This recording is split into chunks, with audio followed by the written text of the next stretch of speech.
غیر صاحب، پاکستان تحریک انصاف نے ایک سوال اٹھایا تھا کہ آئینی ترامیم کے اندر پاکستان پیپلز پارٹی کا اتنا بڑھ چڑھ کے حصہ لینا، ایک ایسی جماعت کا جنہوں نے 73 کا آئین بنایا، یہ بہت زیادہ ڈیموکریٹک نہیں ہے۔ وہ تو خیر 18ویں ترمیم کے حوالے سے بھی بات کر رہے تھے، لیکن ابھی تھوڑا آرٹیکل 243 کی طرف اشارہ لگ رہا ہے ان کا۔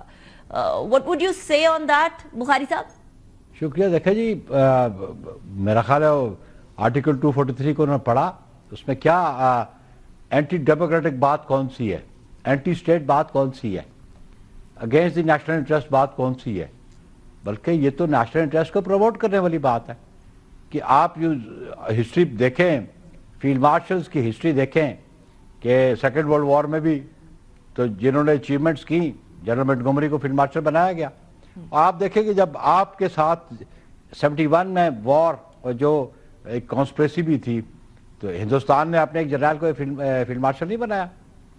ابھی جو آپ کے فیلڈ مارشل آپ نے جو عہدہ دیا، یہ ایک عہدہ ایسا ہے کہ you acknowledge the services of a general جن کی اچیومنٹس ہیں، اور آبویسلی موجودہ جو فیلڈ مارشل ہے ان کی اچیومنٹ ہے کہ ودن 4 days آپ نے اپنے اس دشمن کو ناک ڈاؤن کر دیا، اور پھر اس کی acknowledgement through out the world بھی ہوئی۔ تو آپ نے تو ایک اسٹرکچرل چینجز کی بات کی ہے نا، کیونکہ انڈر دی آرمی ایکٹ وہاں پہ فیلڈ مارشل کے حوالے سے کوئی زیادہ ذکر بھی نہیں ہے۔ تو ابھی آپ نے دنیا میں کئی ممالک میں جو وارز میں رہے ہیں انہوں نے اپنے جنرلز کو یہ عہدے دیے ہیں، ایون جرمنی نے بھی دیا، جنرل رومیل کو بھی دیا۔ تو ہم یہ سمجھتے ہیں کہ جو کارکردگی تھی ہمارے موجودہ چیف آف آرمی اسٹاف کی، ان کی کارکردگی پہ ہم ساری قوم خوش بھی ہے اور ساری قوم فخر بھی کرتی ہے۔ تو اس پہ پیپلز پارٹی نے کون سی کوئی غیر جمہوری بات کر دی، کون سی کوئی غیر آئینی بات کر دی جس پہ پی ٹی آئی کو اعتراض ہے؟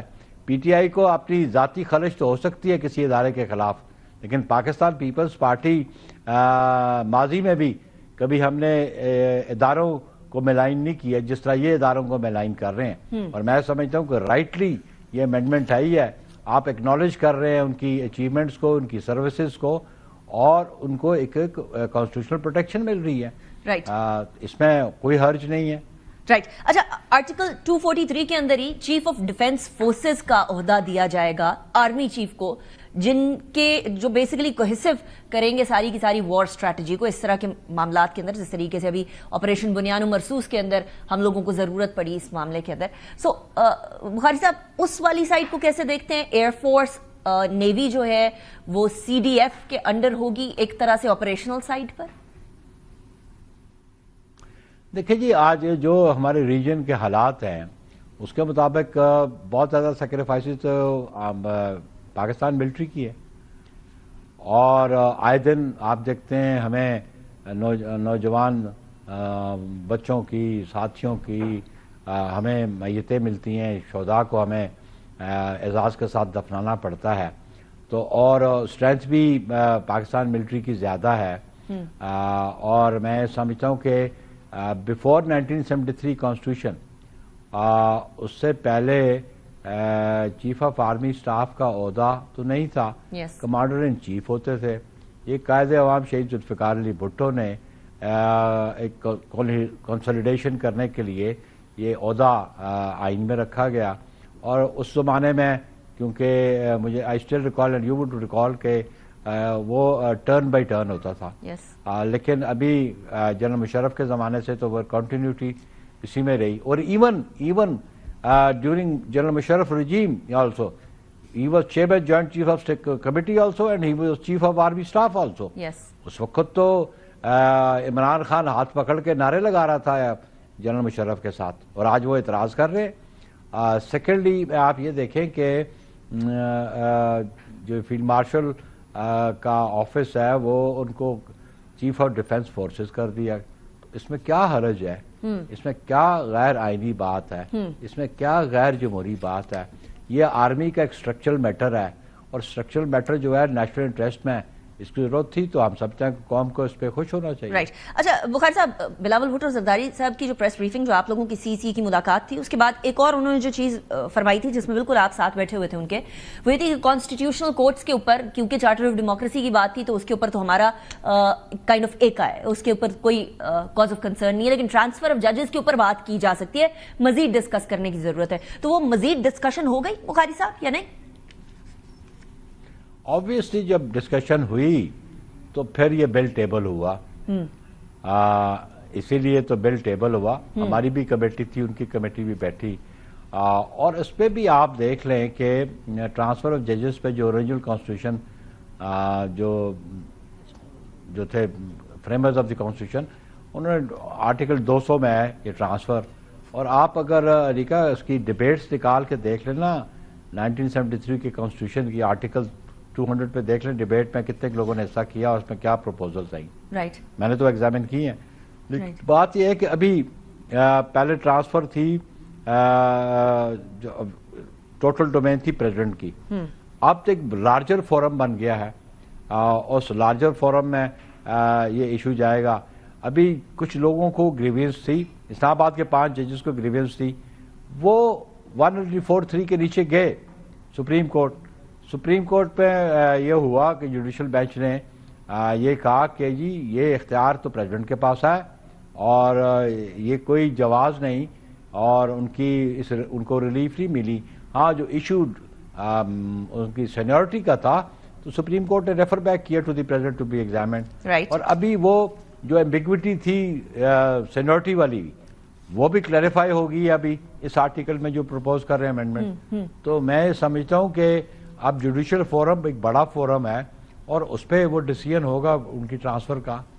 رائٹ. اچھا بخاری صاحب، کل جو اتحادیوں کے سینیٹرز ہیں ان کے ساتھ ملاقات کال آن کی ہے پرائم منسٹر صاحب نے کہ وہ ملاقات کریں گے، تو مزید بھی کچھ چیزیں ہیں جس کے اوپر ابھی کوئی ابہام ہے جو ملاقات کر کے سالو کرنے کی ضرورت ہے ابھی؟ دیکھیں جی، پولیٹیکل پروسیس میں تو ہر وقت ڈائلاگ بھی ہو سکتا ہے اور گفتگو بھی ہو سکتی ہے. ایشوز کراپ اپ ہوتے ہیں تو ان کو پھر ریزالو بھی کیا جاتا ہے. تو یہ کوئی قدغن تو نہیں ہے کہ ملاقات کرنا اور ایشوز کو ڈسکس کرنا. مجھے نہیں پتا کیا ایشوز ہیں، لیکن ایشوز اگر ڈسکس ہوتے ہیں تو there is no harm in it. Right. ابھی تھوڑی دیر پہلے میرے ساتھ بیرسٹر عقیل ملک صاحب موجود تھے اور انہوں نے کنفرم کر دیا کہ 27ویں آئینی ترمیم کے فوراً بعد 28ویں کا نمبر ہے. جو چیزیں 27ویں کے اندر نہیں کیٹر فور ہو سکی وہ 28ویں آئینی ترمیم میں لے کر آئیں گے اور اس کے اوپر ڈسکشنز کی جائیں گی. تو جو چیزیں آپ لوگوں کے جو اگری نہ ہونے کی بیسس پہ پیپلز پارٹی کے خدشات کی بنیاد کے اوپر سائڈ پہ کی گئی ہیں وہ 28ویں آئینی ترمیم میں آئیں گی، بخاری صاحب ان کے اوپر کوئی فلیکسیبلٹی ہو سکتی ہے؟ دیکھیں جب وہ آئیں بھی تو اس وقت ہم بات کریں گے. اب جب وہ ایشوز ہماری سی سی میں آئے تو ہماری سی سی نے ایگری نہیں کیا، اور وہ آپ آج جو بل ٹیبل ہوا ہے اس کو دیکھیں کہ اوریجنلی جب جو چیئرمین بلاول بھٹو صاحب سے ان کی ملاقات اور پریزیڈنٹ صاحب سے ان کی ملاقات تھی تو انہوں نے اور بھی ایشوز ریز کیے تھے. فار ایگزامپل ایگزیکٹو میجسٹریسی کے حوالے سے بات ہوئی، آرٹیکل 160 کی بات ہوئی، جہاں پہ نیشنل فائنانس کمیشن کی بات ہوئی. تو یہ ایسے ایشوز تھے کہ جن پہ ای سی پی والا ایشو بھی تھا. تو اس پہ ڈائلاگ ہو سکتا ہے، لیکن پیپلز پارٹی کا ایک کیٹاگوریکلی ہم نے ڈسکس کیا نیشنل فائنانس کمیشن والا، کیونکہ پاکستان ایک فیڈریٹنگ یونٹ ہے تو آپ کو فیڈریٹنگ یونٹ کو ساتھ لے کے چلنا پڑے گا. اور آپ یہ دیکھیں نیشنل فائنانس کمیشن میں اگر یہ اس کو امینڈ کرتے ہیں تو سب سے بڑا لوزر تو پھر پنجاب ہوگا کیونکہ زیادہ شیئر تو اس کا ہے. بٹ وہ ریڈی ہیں Bukhari sahab. That can be debated. Okay, that can be debated. ٹھیک ہے، بات یہ ہے کہ جی دیٹ کین بی ڈیبیٹڈ، لیکن پوائنٹ از دس کہ پیپلز پارٹی ہیز ٹوک اے فرم اسٹینڈ کہ جی ہم فیڈریٹنگ یونٹس کے انٹرسٹ کے خلاف بات نہیں چاہیں گے. جو پبلک انٹرسٹ لیجسلیشن ہوگی اس کو ہم سپورٹ کریں گے. رائٹ. اچھا بخاری صاحب، at the end article 140A، اب اس کے اوپر ایم کیو ایم تو بڑے عرصے سے تیار بیٹھی ہے. فاروق ستار صاحب نے یہاں اسٹوڈیو میں بیٹھ کے مجھے فرمایا تھا کہ اب 27ویں آئینی ترمیم میں آرٹیکل 140A آئے گا.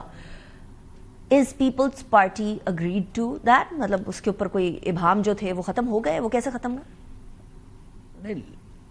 لیٹ دم کم. دیکھیں جی ان کی خواہش تو ہو سکتی ہے لیکن خواہش کو عملی جامہ کیسے بنایا جا سکتا ہے جب آپ کے پاس وہ جو ریکوائرڈ ریپرزنٹیشن ہے وہ موجود ہو پارلیمنٹ میں.